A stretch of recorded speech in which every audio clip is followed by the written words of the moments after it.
Tim Pansus LKPJ DPRD Provinsi Gorontalo memastikan kebutuhan pembangunan pagar sekolah di SMA Negeri 1 Buntulia, Kabupaten Pohuwato melalui kunjungan langsung ke lokasi pada Sabtu 12 April 2024. Kunjungan kerja tersebut dipimpin Ketua Pansus Yayan Sidiki di bawah koordinasi Wakil Ketua 1 DPRD Provinsi Gorontalo Ridwan Monoarfa.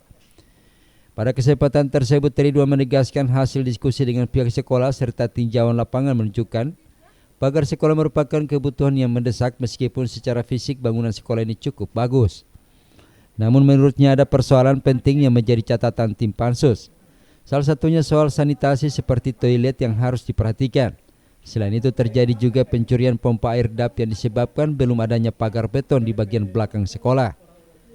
Ia menambahkan keberadaan pagar tak hanya untuk mencegah pencurian tetapi juga sebagai kontrol untuk aktivitas siswa demi menjaga ketertiban lingkungan sekolah. Kita melihat apakah anggaran yang digunakan itu secara fisik ada di lapangan. Nah, kita cek semua ada, termasuk pagar. Nah biasanya nih pagar ini kan jadi problem. Ternyata pagar ini dibutuhkan oleh sekolah. Kesatu untuk kontrol. Kalau terlalu terbuka kan siswa bisa kapan saja dia tidak sekolah kan, dia nyebrang. Kalau dulu saya dikenal dengan lolahi itu, di tengah pelajaran pulang. Nah, kalau dipagar kan terkontrol, bisa guru-guru lihat. Nah, yang kedua juga menjaga akses, jangan ada sapi yang masuk di sekolah. Jadi pagar itu sebenarnya bukan sebatas ini, ada fungsinya buat sekolah. Senada dengan itu, anggota Pansus Limonu Hipi menegaskan komitmennya untuk mengawal permohonan pembangunan pagar tersebut dalam pembahasan di Badan Anggaran DPRD. Ia menekankan pentingnya perhatian serius dari pemerintah provinsi mengingat SMA merupakan kewenangan langsung pemerintah provinsi. Nah, di sini kita lihat bersama bahwa di tahun sebelumnya itu sudah ada alokasi pagar 100 meter.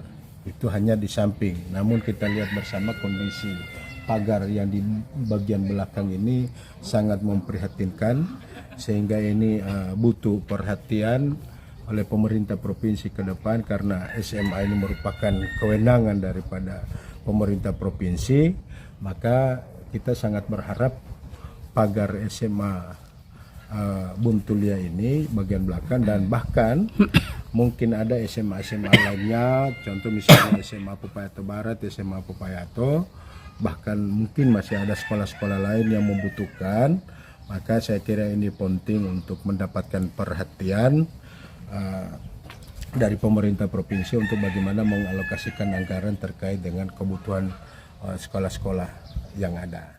Selain persoalan pagar, tim Pansus juga menemukan sejumlah persoalan lain seperti ruang kelas yang tak lagi digunakan karena kondisi tiang penyangga yang sudah lapuk.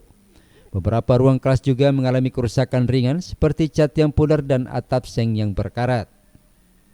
Tim Liputan Advertorial, Mimosa TV.